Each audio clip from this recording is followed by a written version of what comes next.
Magandang gabi po sa ating lahat. Ay, wala ka buhay-buhay ang mga sagot nyo. Magandang gabi po sa ating lahat. Ay, hindi pa talaga kayo kumakain. Sino dito kumain? Sino na dito kumain? Kumain na ba kayo? Pwede ba palakpakan natin si Lord ng malakas?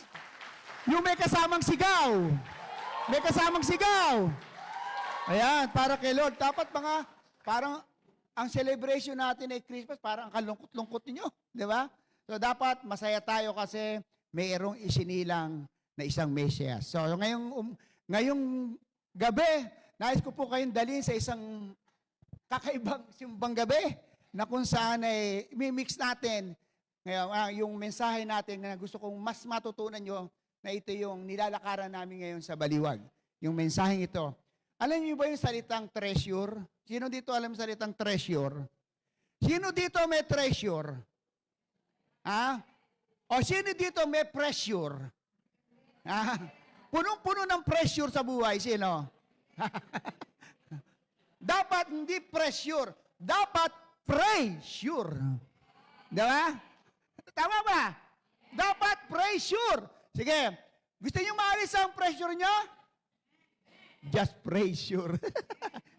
So ngayon ay, gusto ko pong makita natin ang mensaheng ito na may kinalaman sa hidden treasure. Yan. Baki, Ana, ayaw. Yan. Sige. Yung binabasa natin kanina, di ba, alam, ang panahon na to, this season, ay may kinalaman to, ang haba ng season na ito eh. Pag sinabi natin Christmas, ang haba. Marami, September pa lang, naghahanda ng ireregalo, para sa mga may bonus, para sa talagang maghahanda ka sa dami. Ang dami talagang bibigyan. So, ang daming pinaghandaan. So, this season, alam niyo ba kung bakit merong season na bagamat hindi yung tamang panahon, kasi hindi ito ang totoong kapanganakan ni Jesus, is not December 25. Ang ayon sa mga scholar, maybe March o iba yung November. Ganyan po kasi depende yung pagpapastol, yung pwede nang magpastol ng mga tupa. Kasi hindi sila pwede magpastol pag may bagyo. Di ba? So, ibig sabihin, hindi talaga ito ang totoo. Pero, nag-ship. Kung ito man ay ginamit ng iba, nasasabihin ng iba parang ito ay mga pagan worship, hindi tayo ganon. Amen? Hindi tayo ganon. Amen? Kasi isinip natin to sa tunay na pagsamba. Amen? Parang hindi nyo naman naitindi. Amen po ba? Dapat maisip natin, bagamat ito, inire-recognize natin na mayroong isang dumating. Na mayroong isang ipinanganak. Ngayon tanong ko, bakit ipinanganak si Jesus dito sa planet Earth? Bakit siya ipinanganak? Alam niyo ba kung bakit? Panay-celebrate ninyo. Naghahanda kayo. Pero ang parang pinaghahandaan nyo, hindi si Christ. Yung mga taong bibigyan. Di ba? Ang pinaghahandaan nyo, may bago kang damit, may makakain ka. Pero si Christ, napaghandaan nyo ba? Di ba? Sinasabi natin, this is the birthday of Jesus Christ, pero mas pinaghahandaan natin, wala akong pera, wala akong pangaginaldo, magpapalit ako ng mga 20-20 malulutong, 50 malulutong, di ba? Kung wala ka namang malutong, di bali ng lukot, di ba? Pero hindi ka papayag na wala kang handa. Amen. Hindi ka papayag na wala kang bagong damit.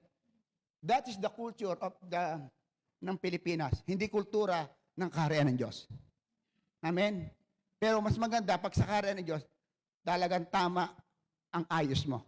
Now, tingnan ko po rito, pag nakita po natin yan, the treasure. Matthew 30, pag binasa niyo po yan, yung talata niyan, sabi rito, yan.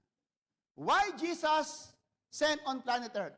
Yung binasa kanina, for God so loved the world, that is only begotten Son, that whoever believe in Him should not perish but have an everlasting life. Minsan ginagamit natin ito, pero pag tinignan mo, why Jesus sent? Because the love of the Father. Tama? Ibinigay ng Diyos Ama yung kanyang anak dahil sa pagmamahal niya sa mundo. Kaya minsan ginagamit yung talata yan. It is a time to love, it's a time to give, it's a time to build, and it's a time to believe. Diba? Yan ang sasabi natin. Yan talatang yan. Marami na tayong nadinig sa mensaheng ito. Pero ilang talata lang yan. Pakita ko sa inyo. Yan. For the Son of Man is come to seek and to save that which was lost. Ayun, hindi makita yung pula. No. Which was lost. Alam niyo po ba, maraming tao ang nawawala, pero meron din tao nagwawala. Alam niyo ba yon? Pag tao ang nawawala, madaling hanapin yan. Pero yung nagwawala, kahit ano gawin mo, mahirap. Nagwawala nga eh. Kahit ano paliwanag mo, mahirap, hindi makukuha. Tutulad ko yan sa libugang anak dalawa. Parang namang alibughayan eh. Pag sinabi nating alibuga, so much, sobra. Yung ama, sobrang magmahal. Yung anak, bunso, sobrang maglustay. Yung sobrang pangalan naman, sobrang mainggitin. Kaya parable. Di ba? So now, yung dalawa, tingnan nyo po. Ang ibig sabihin niyan, ang nagwawala dyan yung bunso. Pero nagwawala din yung panganay. Pansinin niyo po. Kahit paliwanagan ng ama yan, hindi makukuha sa paliwanag. Kukunin ang yaman, aalis, diba? At naglustay ng kupeta. Nagwawala eh. O anak, kung mong gawin yan. Hindi papayag yung bunso kasi nga nagwawala. Pero yung nawawala, madaling hanapin. At marami ang nagwawala, hindi lang sa loob ng sa labas ng church, kahit sa loob ng church. Sino dito nagwawala? Merong kulungan. Ha? Maraming nagwawala kahit sa loob ng church. Kasi alam niyo bakit? Hindi talaga naintindihan ang tunay na treasure. Kasi kapag nakita mo ang tunay na treasure, ang sabi, which was lost, ang ibig sabihin niyan, yung nawala, yun ang inahanap ni Kristo. Pero yung nagwawala, Diyos na lang talaga ang nakakaalam yan. No? Intro ko lang po yan. Pero gusto ko po itong banggitin. Why Jesus said on planet Earth? Ang sabi diyan, but He said to them, I must preach the kingdom of God to other city. Because of this purpose, I have been saved. Bakit pinadala si Jesus dito sa lupa? Ano purpose? Ano purpose? Why Jesus said, why Jesus born in the planet Earth? Because of this message. I must preach the kingdom of God to others because for this purpose, I have been saved. Ipinanganak si Jesus dito sa lupa because of purpose na iproklama ang mensahe ng paghahari ng Diyos.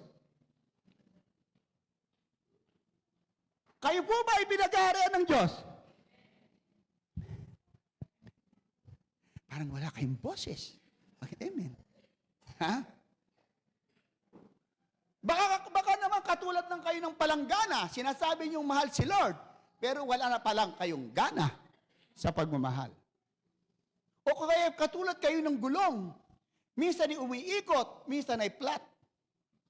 Baka laging flat ang paglilingkod niyo kay Lord. Yeah. Now, bakit ko po ito minessage? Kasi ito, ang tinatawag, the man discover the hidden treasure. The kingdom of God is a mystery. The kingdom of God is a hidden treasure. Parang hindi nabasa yung isang talata, no? Hindi na ulit. Ito. Basahin ko muna para tuloy-tuloy ako. Again, the kingdom of heaven is like unto treasure hid in a field. Yan niyo po The which when a man had found, he hid it, tinago. And for joy thereof, goeth and selleth all that he had, and buyeth that field. Tutuloy ko isang talata. Sabi nito, he answered and said unto them, because it is given unto you to know the mystery of the kingdom of heaven, but to them is not given. Hindi lahat nakakaalam ng mensahe ng kaharian ng Diyos. Kahit palagi kayong aktibo sa church, pero hindi lahat ay naintindihan ang mensahe ng kaharian kung kaya't hindi nababago ang ugali. Be a disciple to make disciple. Paano ka magiging disciple kung hindi ka pinaghaharian ni Lord? Pero maliwanag ang Bible. Hindi lahat napapahayag ng mensahe ng kaharian ng Diyos. Di ba si Peter, sabi niya, Lord, Jesus, the Son of the living God. Sabi ng Panginoon ng Jesus, Hindi ito ipinahayag sa iyo ng laman at dugo, kung hindi ipinahayag sa ito ng Ama sa langit. Nakuha niyo? Alam niyo po, ganito yung mensahe ng karya ni Diyos. Tatanungin ko kayo, ano ang nasa kamay ko? Ano ang nasa loob ng kamay ko? Sino gusto sumagot? Maraming ganitong tao nanguhula ng mensahe. Alam niyo ba yun? Kahit tayo nandito sa church, minsan nanguhula lang kayo. Kung bakit kayo nasi-shake at natitigatig? Because the kingdom of God is hindi nyo pa nakukuha ng todo. Pero pag nakuha nyo, you are unshakable. You are untinagable. Hindi ka matitinag kahit ano pang problema ang meron ka sa buhay mo. Kahit pa ma-persecute ka, kahit ano pa, hindi ka kayang tinagin. Kasi why? Kasi Jesus, the Spirit of God is within you. And the kingdom of God is within you. Now, ano ang nasa kamay ko? Sino gusto umula? Di ba wala? Kasi, si Pastor, kakatakot yan. Ha? Pero halimbawa, ganito. Pag ipinakita ko to, magkakaintindihan na kami. Alam mo ko, ano? Di ba, nagkakaintindihan na kami? O kayo nakanganga. Di ba? Kasi hindi nyo alam. Pero kami nagkakaintindihan. Tama? Pakikita ko ulit kay Eileen. Nagkakaintindihan na kami tatlo. Tama ba? Kayo, nakanganga ka rin. Di ba? And that is the kingdom of God. Kung sino ang gustong pahayagan ng Diyos. Kung sino ang gusto ng pahayagan ng Diyos, ipakikita niya what is the mystery of the kingdom of God. Sineselebrate natin taon-taon si Jesus Christ is sent on this planet Earth. Pero hindi natin nakuha ang totoong mensahe. Basta masaya tayo, may celebration, may thanksgiving, may regalo, may aginaldo, may bagong damit. Pero hindi natin nakuha ang totoong purpose why Jesus sent on this planet Earth. Amen. Pero hindi papayag si Lord na hindi nyo maintindihan ngayon. Parang wala namang akong kausap dito. Hindi papayag si Lord na hindi nyo maintindihan ngayon. Kasi gusto kong maintindihan nyo to. Why? Ito ang dinadala namin sa Bisaya at Mindanao. Yung mensaheng ito. Pero tayong mga taga-Word of Love, parang hindi pa naintindihan ang totoong mensaheng ito. Di ba? Doon ako nalulungkot. Yung sinasabi nila, na iba't ibang klase, nasa gobyerno lang. Tingnan niyo po, pakikita ko sa inyo. Tissue. Ngayon, nakakaintindihan na tayo, tama po ba? Ibig sabihin, pag pinahayag sa inyo ng Diyos, ang karya ng Diyos, nakakaintindihan na tayo. Amen? At gusto ko maintindihan nyo at maunawaan yung gabi ang mystery ng paghahari ng Diyos. Amen. At pag nakuha nyo ito, magkakaroon ka ng great treasure. Hindi na siya hidden. Hidden yan sa mga taong ayaw mag-desire. Hidden yan sa mga taong ayaw magsarili. Kaya sabi ng Bible, Matthew 6:33, seek ye first. Seek ye first the kingdom of God. Pag sinabi natin seek, explore, discover. Alamin mo lahat, obserbahan mo lahat. Kaya nga sige, hanapin mo ang paghahari ng Diyos at ang katwiran ng Diyos. Hinanap nyo ba? Hindi nyo makikita yan. Kasi merong condition si Lord kung paano nyo tatanggapin. Ayan. Tingnan nyo po ha. Hidden treasure in the field. Now, gusto ko pa makita, what does hidden mean? Una, to keep secret. Pag sinabing to keep secret, hindi siya madali. Di ba? Pag sinabi mong itinago o nakabaon sa lupa, ang kayamanan, hindi siya madaling hanapin. Pero alam nung nagtago at meron siyang paraan kung paano nyo madidiscover. Di ba? May paraan ng isang may-ari. Diba, may treasure ako. Siyempre, hindi ko bibigyan niya ng palatandaan ng walang palatandaan. Kasi paano kung makalimutan ko? Pero yung nagtago ng treasure na yan, alam niya kung paano natin madidiscover yan. Bibigyan ka ng mga palatandaan. To keep secret is not easy to discover. Yung sinasabi nating treasure. Pangalawa, mystery. Kagaya ng binanggit natin sa kanina, sa Matthew 13:11. may hiwagang bumabalot sa kaharian ng Diyos. Ano kaya yung hiwaga? Kayo po ba, pag sinabi nating mystery, nakita niyo na ba yung hiwaga ng kaharian ng Diyos sa buhay ninyo? Ha? Nakita niyo na ba? Kaya nga di ba? Paano niyo makukuha yung mystery of the kingdom? Kung hindi naman talaga ninyo nakuha yung paghahari ng Diyos. Hindi niyo makukuha. Alam niyo, ang grabe ang mystery ng paghahari ng Diyos. Yung kasi sabi ko sa inyo, you are unshakable. Di ba kay Nicodemo? Maliban ng isang tao'y makita niya at mapasok niya yung kaharian ng Diyos. Kailangan mo munang ipanganak na muli. Tama po ba? Ngayon, sino dito born again? Taas po kamay ng lahat ng born again. Taas po, sino dito naman ang born again? Ha? Malinaw. Pag sinabing born again, ang ibig sabihin, hindi mo lang nakita ang kaharian ng Diyos, kundi napasok. Tama po ba? Not only see, but enter. Ang ibig sabihin, naunawaan mo. Pag sinabi natin see, naunawaan mo. Pag sinabi natin enter, naranasan mo. Hindi mo lang nakita, kundi naranasan mo rin yung pagpasok sa kaharian ng Diyos kasi you are a born again. Tama po. Now, kung nakita ninyo at napasok niyo ang kaharian ng Diyos, ano ang nakita niyo sa kaharian? Sabi niyo, napakita niyo. Tapos napasok niyo. Ano nakita niyo? Yak! Yak! Ano nakita niyo? Di ba? Bigyan ko kayo ng sample. Halimbawa, wag na sa Malacanang. Dito na lang. Pag pumunta ka sa labas, dito sa labas, kung nandiyan sa harap na yan, dito. Pag tinignan mo ang church na ito, hindi raw mukhang simbahan. Mukha daw bahay. Diba? Tama, Pastor Baby? Ano pa ibang sabi? Apartment pa. Diba? Ibig sabihin, you have an understanding kung ano yung meron. Nakita mo. Nakita mo rin kung ano yung laki, kung ano yung taas.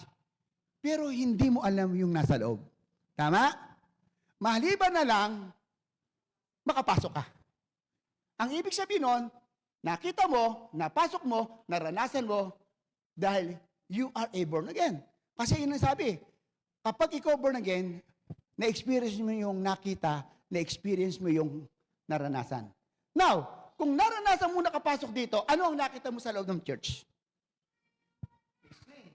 May TV, di ba? May anim na aircon, may ventilador. Naalaman mo, may masasabi ka, nakita mo, naunawaan. Ngayon, kung sinasabi niyong nakita niyo at naunawaan ng kaharian ng Diyos, ano ang nakita ninyo? Di ba? Dapat meron. Yun ang mystery. Ngayon, ganito, pag tinignan natin ang Diyos at ang gobyerno ng Diyos, it's not a matter of physical. It is a spiritual. Ibig sabihin, kung ano yung nakita mo at napasok mo, nakita mo the beauty of God's kingdom, ang mabuti ang naranasan mo. Pag nasa loob ka ng kaharian ng Diyos, nandiyan ang pagmamahal. Amen? Nakita mo yung pagmamahal. Sa kaharian ng Diyos, nandiyan ang pagkapatawa. Amen? Sa kaharian ng Diyos, nandiyan ang kapayapaan.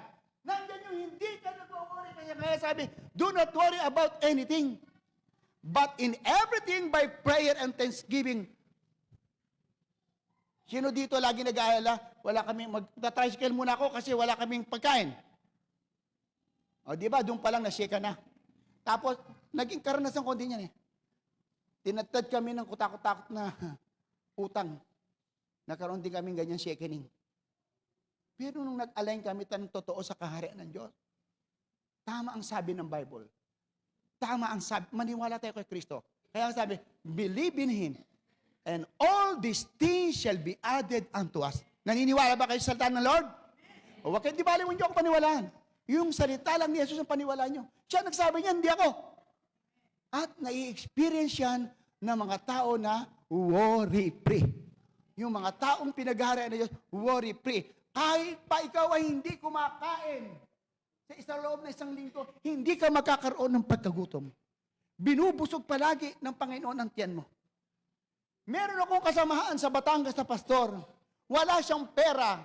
Dahil worry-free siya, 3 daga ang nagdala sa kanya ng 3,000. Tay, isang daga, pabalik-balik, 3,000. 1,000 ng 1,000 ang dala. Isipin niyo. Hindi na yan. Huwag tayo lumayo. Ayan, alam ni Pastor Nap, yung tatay nila. Ang nagdadala ng ulam, hotdog, ay pusa. Bit-bit ang isang balot ng hotdog. Kapag kilala mo na ikaw ay pinag-aaral ng Diyos, you are worry-free. You are unshakable. Alam niyo kung bakit kayo nawa-worry-free? Ikaw pa rin ang nabubuhay sa sarili mo. Ikaw pa rin ang hari sa buhay mo. At magkakaroon ka ng galit sa manaloob sa lahat ng kasama mo pag hindi ka napapansin. Alam mo, sa church, kahit hindi ka pansinin, pag ikaw totoong pinag-aaral ng Diyos, walang kwenta sa iyo yun. Kahit di mo ako pansinin, wala akong problema. Kasi alam mo bakit? Hindi kayo ang audience ko rito, si Lord. Nag-iisa lang ang audience natin dito, si Lord. Amen? Si Lord lang. Kaya, pag tayo sasamba, huwag mong tingnan na katabi mo, yung mga kumanta. Tingnan mo si Lord. Kasi si Lord lang ang audience natin na nakikita na tama ang puso mo kung ikaw ay sumasamba. Kahit may pera ka, baliwala yan kay Lord. Siya nga may bigay niyan. Huwag kang mayabang. Halimbawa, may karoon ka ng pera, kakaroon ka ng yabang. Anong kwenta kay Lord yan? Ang pera pwedeng mawala. Pero yung paglilingkod at pinag-aarihan ka ng Diyos, unshakable yan. Ultimate message that Jesus preached. Now, eto, pangatlo, na gusto ko makita, mabilis lang po ako. Seek and discover. Yan po ang dapat natin gawin. Kaya sinabi, seek, di ba? Seek ye first, the kingdom of God. Hindi, ang hidden treasure, hindi po yan, nandun yan, ay hindi ka, wala kang gagawin. Di ba? Kung gusto mong totoong makita yung mystery of the kingdom, may gagawin ka. Saliksikin mo, i-discover mo kung paano ka babait. I-discover mo kung paano kayo gagalang sa mga pastor ninyo. I-discover nyo kung paano gagalang ang magulang nyo, kayong mga anak. Kahit pa masama ang magulang ninyo, huwag nyo sabi ni Lord, igalang ang inyong ama't ina. Pag sinabing honor, is a more than a respect. Higit pa yan sa pag-respect.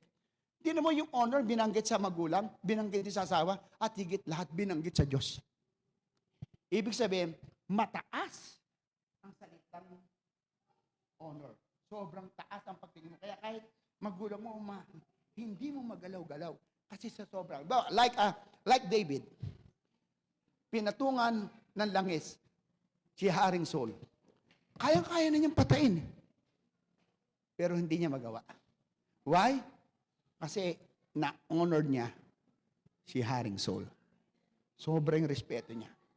Alam niyo mo, pag nagkamali ang mga pastor at mga leader ng church, huwag kayong gumanti. Si Lord ang bahala dyan. Pero pag kayo gumalaw, kayo ang kakantiin ni Lord. Tandaan niyo po yan. Kasi marami na po akong karanasan na nakita yan. At marami na rin kami pastor na pinagsasalitaan yan. Now, baka ako yung namapasarap pero marami pa akong gustong sabihin sa inyo. Dito lang, found but immediately hidden. Ang kwento nito, yung lalaki, nakakita siya ng treasure sa isang bukirin. Ngayon, nung makita niya, hindi niya agad pinagsabi. Ang ginawa niya, ibinaw niya uli. Hinihid. Di ba? Why? Why? Bakit kaya niya itinago? Immediately. Tingnan natin, ha? Una, hiding first, test surely, at learn the value. Siyempre, pagka tinignan mo yan, sinaliksik niya, titingnan niya muna. Ito bang, kasi pag hindi mo itinago at hindi mo pa nabibili yung lupa, di ba? Kasi sabi, kailangan mo munang, ililito mo agad, ang kininan ng may-ari, hindi mo mabibili. Ibig sabihin, kapag ikaw pinag-aharian ng Diyos, huwag ka muna kung hindi ka pa sigurado. Ha? Ang yayabang-yabang mo mag-testimony dito, tinangkap ko si Lord, kinabukasan, nagsasalta ka, nagbumura ka. Kinabukasan, nando ka sa bingguhan, sa wetingan. Tinangkap ko si Lord, sinasapat, umiiyak ka pa, no? Ang gara ng iyak, tumutulo, luha mo, sipon, luga, lahat. Di ba? Pero kinabukasan, taya ka ng taya ng wedding. O ano, labas bukas. Di ba? Totoo, di ba? Tama, totoo. Correct. Di ba? Correct. O, di ba? Surely, Pag naka-discover ka ng isang siyempre, kung halimbawa ginto, susurin mo muna yan. Kasi baka mamaya, bibiling ko itong lupan to. Peke pala yung sinabing treasure nandun. Di ba? Sayang. Tapos pangatlo, pag-aaralan mo yung cost of value. Sabi kasi, ibebenta niya lahat yung nasa kanya. Yung halimbawa, ito may bahay ako, may sasakyan ako, maganda yung bahay ko, ibebenta ko yon kasi kukunin ko yung lupa na yon kasi na-discover mo yung treasure. Tama? Paano kung ma-discover mo, wala palang halaga yung treasure? So, ang ginawa niya, itinago niya, pinag-aralan niya yung cost of value, at nung makita niya, yung value, sabi niya, nung makita niya to, wow! Yung treasure nandun, hindi lang kasing halaga ng kanyang lupa, lahat ang ibinenta niya, kundi buong universe. Isipin niyo buong universe. Di ba?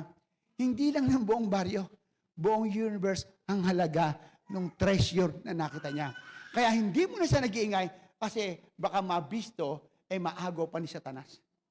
Kagaya ng yung nagasik ng si Lord ng salita, tinuka ng ibon.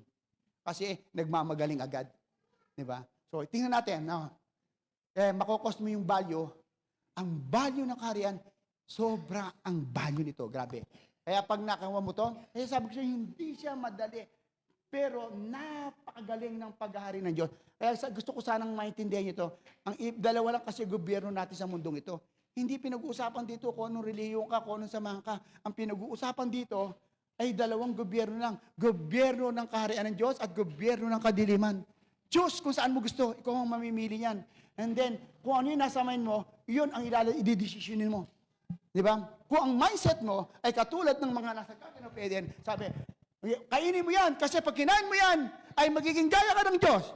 Ang sabi naman ng Diyos, huwag mo kakainin yan, kasi pag kinain mo yan, mamatay ka. Di ba, dalawang tinig? Tama? Yun pa rin ang nadidinig natin tinig ngayon. Kaso, ang pinakinggan natin, yung samahan ng mga reliyon, yun hindi dalawang tinig. Kaya tayo nagkakaroon ng discrimination, kaya tayo nagkakaroon ng division, kaya tayo nagkakaroon ng subtraction, submission, addition, lahat na. At multiplication because kanya-kanya tayong dinadalang organisasyon. Pero kung dadalhin lang natin ay kaharian ng Diyos, iwawaksin natin ang kaharian ng kadiliman.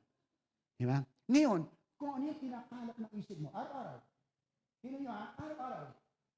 Kasi ang dapat lifestyle yan ng pag-ahari. Dalawang tinig matitig mo. Sa paano paraan mo matitig ang tinig ng Diyos o sa paano paraan mo matitig ang tinig ng kadiliman? Sampulan natin sa baka. Pag may anak ka, anak ka, bullshit na anak to, sisipain ka dyan, umalis ka dyan. Napakatigas ng ulo mo, ayaw umalis. O sino pinakinggan mong tinig? Di ba? Huwag na tayo lumayo. Pag gano'n na ugali mo, ang pinakinggan mong tinig ay tinig ng dyablo. Pero pag sabi, anak, huwag naman ganyan. Dapat ganito. O, diba? Tinig ng Diyos yan. Kasi tama. Di ba? Meron kang kaliwanagan ng isip. Wala kang kadiliman ng isip. Kasi ganito yan Ang isip, yan yung nagsasalita. Yan yung kumakalap ng lahat ng balita. Yan yung nakikinig. Yan yung nag-iisip. Pero ang magdidesisyon, yung will natin. Kaya kung ano yung nakalap ng isip mo, magdidesisyon ng will mo. Kung ang nakalap mo ay puro pangit, puro negative, magdidesisyon ng will mo ng puro pangit. Yan yung katabi niyo kung pangit. Uy, ako tinignan mo. Ako tinignan mo Tingnan mo yung katabi mo kung pangit. Hindi. Dapat ang tingin nyo natin, laging maganda. Dahil kung kasi sinasabi, minsan ganito yung pag-aari ng Diyos. Di ba? Minsan huwag tayong, tatlo lang ang mindset natin. Isang negative, isang positive. Ang alam nyo lang. Meron pang isang mindset. Kung merong negative mindset, merong positive mindset. Pag negative ka, ala na yun. Pag-usapan natin yung positive mindset. Ang positive mindset ganito. Kapag wala kang ulam at kakain ka ng tuyo, ang lasa mo sa tuyo ay lasang lechong manok. Wow, ang sarap ng ulam ko. Lasang lechong manok. Kasi positive ka. Tama ba? Yung tuyo, nagiging lasang lechong manok. Nakakaisang buwan ka na. Yung pa rin yung ulam mo. Wow, bullshit na ulam to, isang buwan na. Yeah? Yung positive mo, nagiging negative. Tama ba? Pero kapag ikaw ay Christ mindset, you are unshakable. Kahit sabihin mo, araw-araw ang tiyo, ang lasa mo, minsan adobo, minsan sinigang, minsan ganito, napakasarap ng lasa mo. Kasi pinaghaharian ka ng Lord. Amen? Kasi binabago ng Lord ang panglasa mo sa mga pangit na panlasa. Amen? Para hindi nyo nakuha. Pwede mo palakpakan nyo si Lord? So, ganun yan. So, at yan ay malaking bagay. Alam niyo po na ma-experience nyo po yan. Kasi, minsan hindi naman lagi masaya sa church eh. Meron ding kalungkutan. Meron ding inggitan. Meron pang mga pasaway. Mas maraming pasaway. Meron pang mga tinatawag na tirahan ng tirahan. Hindi maganda sa church yun. Hindi ka pinaghaharian ng Lord kapag gano'n ang ugali mo. Di ba? Gusto pong mabago natin ito. No? And now, dito, makikita mo yung result. Wow! Kapag nakuha ko itong treasure na to, mamanahin ng mga anak ko hindi na maghihirap. Alam niyo mo ang isa nagkamali ng destiny? Si Haring Saul. Si Haring Saul sila sana ang maghahari, hindi si David. Dapat buong pamilya niya ang magmamana ng gobyerno ng Israel. Because dahil sa chapter 10 ng 1 Samuel, si Saul ay nainip. Kasi sabi ni Samuel, huwag kang maghahandog, intayin mo ko. Nainip siya. Siya naghandog. Bawal yun. Dapat ang priest ang maghahandog. Yun ang naging dahilan, kaya inalis ng Diyos yung karangalan kay Saul at ibinigay kay Haring David. Kung hindi sana, ang ganda ng result niya kung tuloy-tuloy. Yung mga lahi niya ang magmamana ng kaharian, na maghahari. Sino nakakuha? Si Haring David. Lahat, hanggang ngayon, si Haring lahi ni Haring David ang binayang. So, makikita mo ang treasure na ito, na kahit mamamatay ka na, kahit may sakit ka pa, hindi ka natatakot. Kasi alam mo yung pupuntahan mo. Amen? Alam mo yung sinasamba mo. Alam mo yung pinagilingkuran mo. Alam mo yung naghahari sa'yo. Kahit wala kang pera, kahit may pera ka, alam mo kung sino yung sinasamba mo sa buhay. Amen? Amen po ba? Amen. Parang seryoso kayo. Dapat ang seryoso ay sa ICU. Di ba? 50-50. Ano? Last, ano ko po to? Ayan. Ay, bakit dumiretso? Ayan. Joy he goes and give all he has. Ang sabi diyan, papunta siya na may kaligayahan. At yung lahat na nasa kanya niya, sa ibang sali ay ibinita or inalis. Lahat kung anong meron ka, ano ibig sabihin? Di ba sinabi, ganito yan, kung ano yung nagpapabigat sa buhay mo, kung ano yung pangit sa buhay mo, alisin mo. Kasi magkakaroon ka ng kagalakan kapag naranasan mo na inalis mo yung mga bagay na nagpapabigat at nagpapangit sa buhay mo. Amen! Kaya sinabi ni Lord sa Mark 1:14-15, may condition yung sinabi ko kanina. The word repent. Repent and believe, for the kingdom of God is at hand. Mark 1:15. Repent and believe. Pag sinabi natin repent is metonia, nang ibig sabihin niyan sa ibang Tagalog, ay sa ibang English, change your mind. Change your thought. Change the way you think. Ano ibig sabihin? Magbago ka ng pag-iisip. Baguhin mong iniisip mo. At baguhin mo yung paraan ng pag-iisip mo. Kasi, pag hindi mo binago yan, hindi ka maniniwala sa paghahari ng Lord. Yan ang magpapabigat sa iyo na hindi mo maintindihan yung mystery of the kingdom of God. Amen? Kaya mga kapatid, this is the right time na mapag-aralan nyo. Leave the thing. Iwanan nyo yung mga bagay na puro kayo, selos kayo, bakit yan ito? Hindi. Alam nyo, sa kasaysayan ko, sa history namin, sa church, kala nila may tinitignan kami mga pastor. Wala po, pagdating sa church. Parang mga anak natin yan. Iba-iba ugali ng mga anak namin. Diba, tatlong mga anak ko yan. Jesse, Donna, Jorne. Iba-iba sila ng ugali. Pakikisama mo sila kung ano yung ugali ng tatlo. kung ano ugali ng tatlo. Hindi kasi sila magkakaiba talaga yan eh. Ganon din sa church. Akala nila, kung mo inaano mo tayo, siyempre, yung dalawa may trabaho, si Jester walang trabaho, si Jester bibigyan ko pera. Di ba? Siya walang trabaho eh. Diba? Yung dalawa meron. Ganon lang yan. Kung ito mas mahirap umintindi, dito ako tututok. Kasi parang mga teacher, kung sino yung mahina, yun ang tututukan nyo. Di ba? Alam nyo kasi iba malakas. Tama po ba?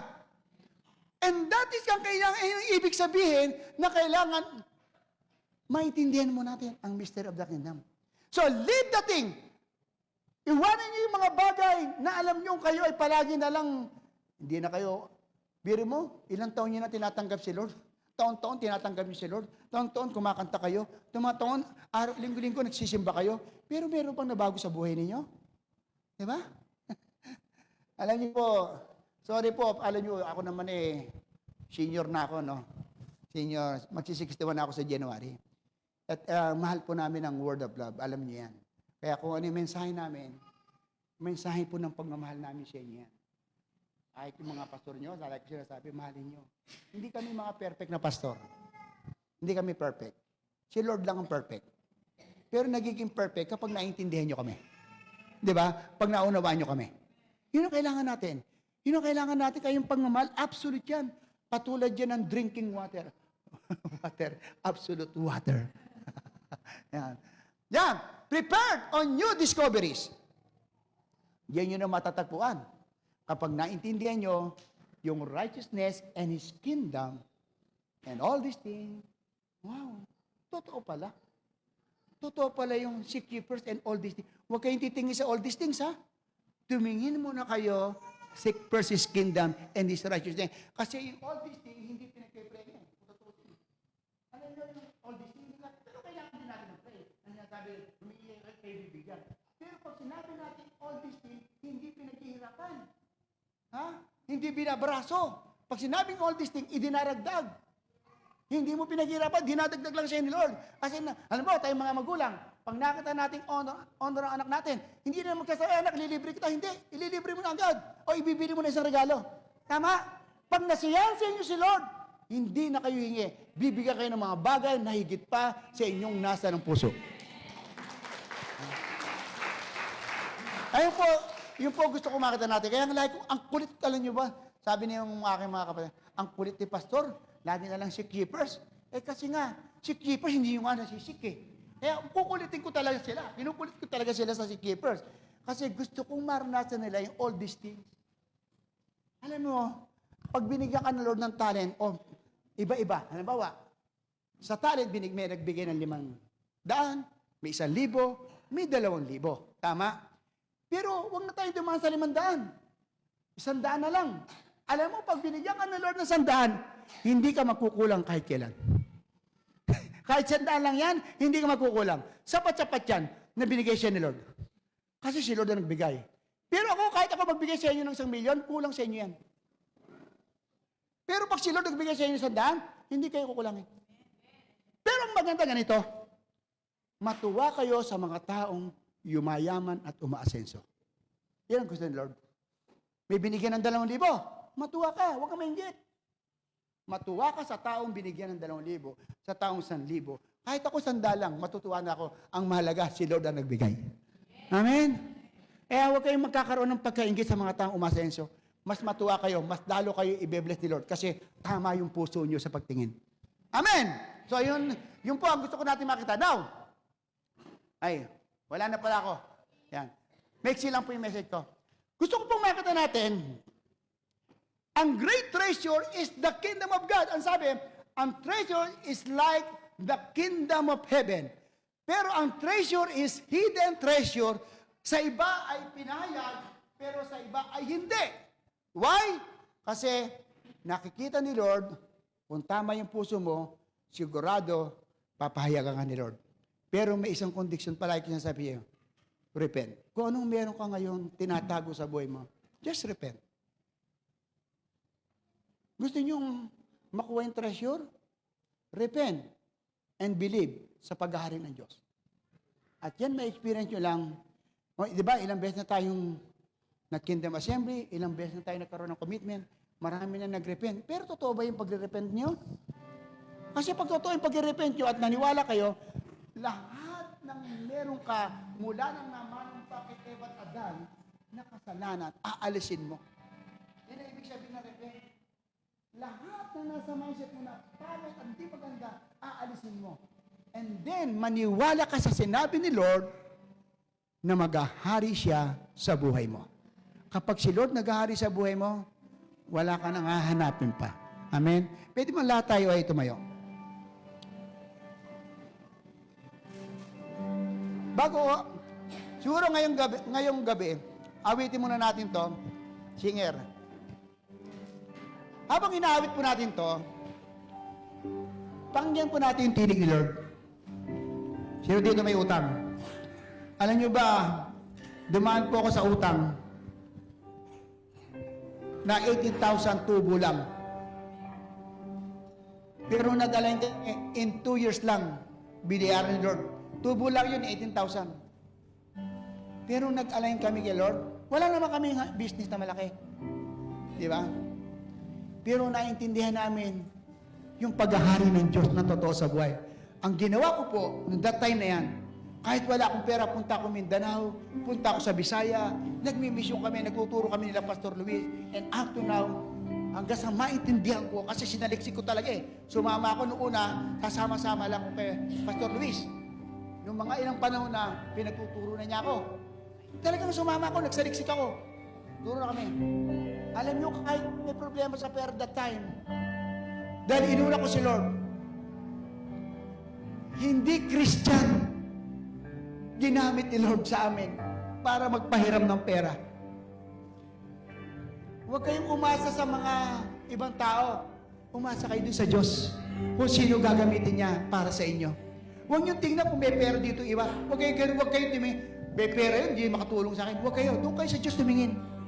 Siya ang magbibigay sa iyo ng tamang tao at paano ka i-work up ang iyong problema. Kailangan lang ma-align kayo sa mensaheng ito. This is the ultimate unshakable message. Hindi namin alam. Yan, alam ng mga anak namin yan. Nilatag ko yan, lalo kay Pastor Jormel. Naglatag kami. Misa sumuko si Jormel. Di ba, si Jormel, alam niyo sa bangko yan. Hindi anak, ikaw mag-budget. Hindi pa nakakasampon, ayaw na. Hindi niya makayang gastos. Ayaw na ng anak ko. Alam niya yan. Pero, tinuruan kami ni Lord na magsaliksik. Hindi yung nakikita mo yung, eto hanap mo, hindi. Hanapin mo muna ang paghahari ng Diyos. Siya magtuturo sa iyo kung ano. At ngayong gabi, habang anak, awit tayo, tingnan yung gaano kabuti si Lord kapag ikaw ay kapag siya ay naghahari sa buhay mo. Yung lahat na may problema sa pamilya, right now, aayusin siya ni Lord.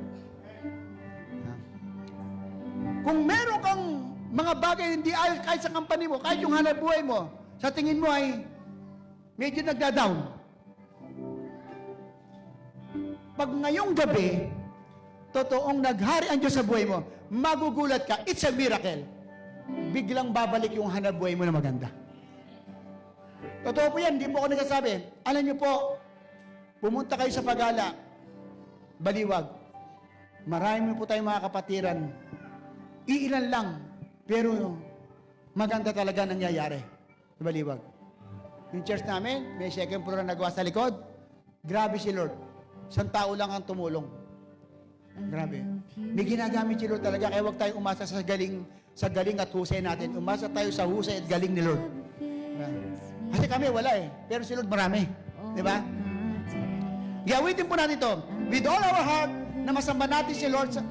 Alam niyo po, sa pagsamba natin, ito lang yung maibibigay natin kay Lord. Ang sabi ng Bible sa Exodus 23:25, kapag sinasamba natin si Lord, ibibigay niya yung food and water, plus, hindi ka lang nirelieve sa sakit, kundi inalis ang sakit. Exodus 23:25.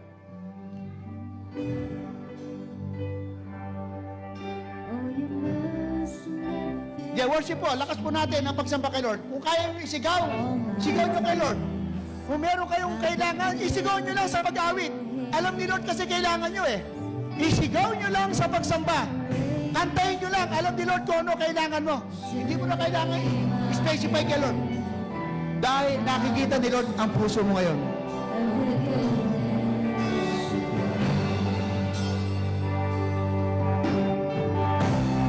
All my life you have been faithful. All my life you have been so good. Every breath that I am able, oh, I will sing of the goodness of God. One more time, yeah. Awit lang, just worship the Lord. May nangyayari po. May ginagawa po si Lord habang kayo sumasamba sa magitan ng pag-awit. Shout to the Lord! Shout to the Lord with the voice of triumph! Hallelujah!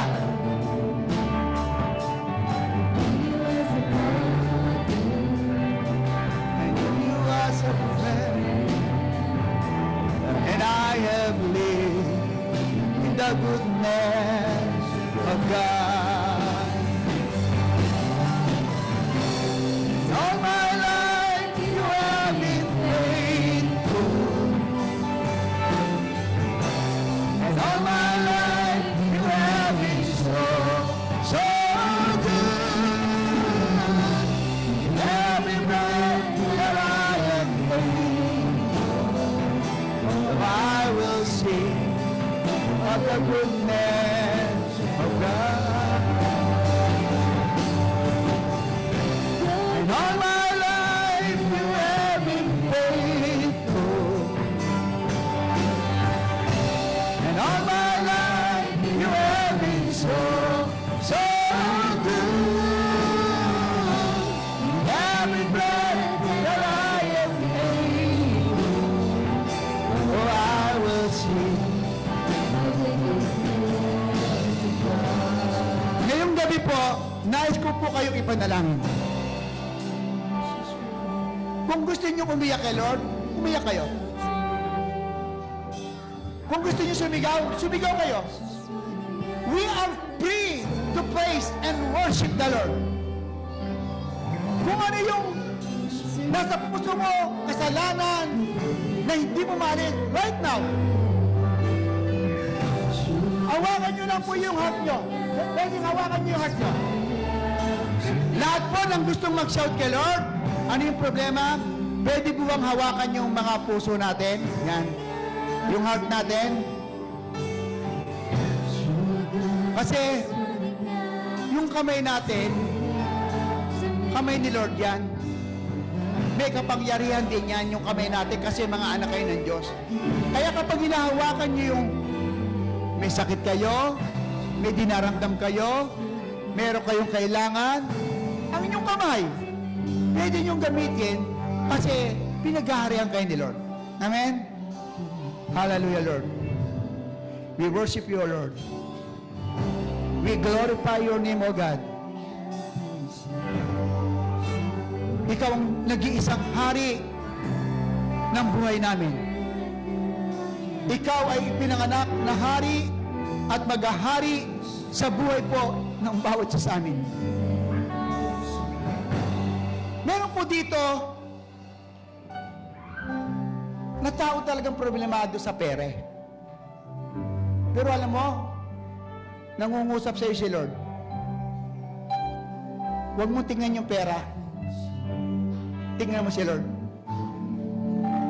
Meron naman dito, sa pamilya, medyo may gulo. Kasi hindi mo lahat kasama yung pamilya mo sa paglilingkod kay Lord. At hindi mo kaisa na naghahari sa Diyos sa buhay mo. Minsan tinitingnan natin yung meron kang kapasidad, pero hindi mo nakikita yung totoong kakapusing ka. Isang araw, magkasakit ka lang, ubos na yung pera mo. Pero alam mo, pag si Lord nasa iyo, kahit ano pang sakit, kaya kanyang proteksyonan, kaya kanyang i-provide na lahat. Ano man ang problema nyo ngayon, right now, meron dito, sabi ni Lord, meron dito, ano yung mainggitin eh. Meron. But you and God ang nakakalam lang kung sino ka. Meron din dito, especially sa mga youth,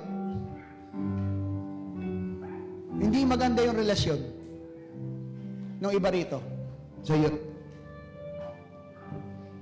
Pero si Lord, nagsasalita sa inyo ngayon si Lord. Kasi kayo mga kabataan ang gagamitin ni Lord sa pag-aari niya. Kung mag-aayos kayo at magsasabit kayo sa inyong mga leader.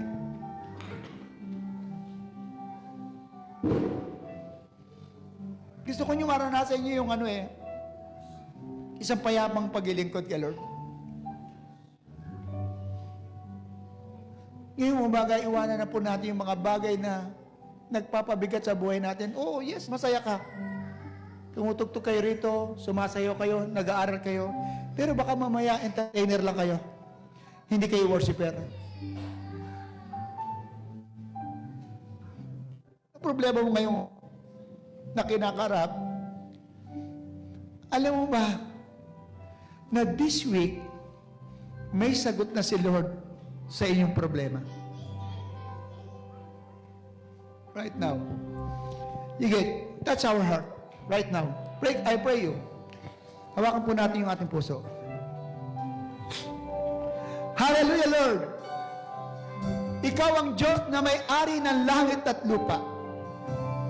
Ikaw ang Diyos na nagbigay po sa amin ng buhay.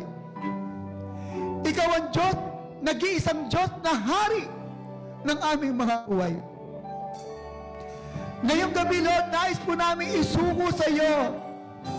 Nais po namin i-dedicate sa iyo o anong buhay na meron kami ngayon, Lord. Gusto po namin iwanan yung mga bagay na nagpapabigat para mapaglingkuran ka namin ng tama at para nasa namin yung kagalakan. Ngayong gabi, Lord, sa bawat anak mo na hawak ang puso, touch them. Touch them. By the power of the Holy Spirit right now, the Spirit of God is moving around this place. Hallelujah, Lord. The Spirit of God is moving in your heart. The Spirit of God ay tunay may experience nyo na you are unshakable right now. Right now. Hallelujah, Lord. Right now. Sakit at karamdaman sa pangalan ni Jesus, winawasa ka namin.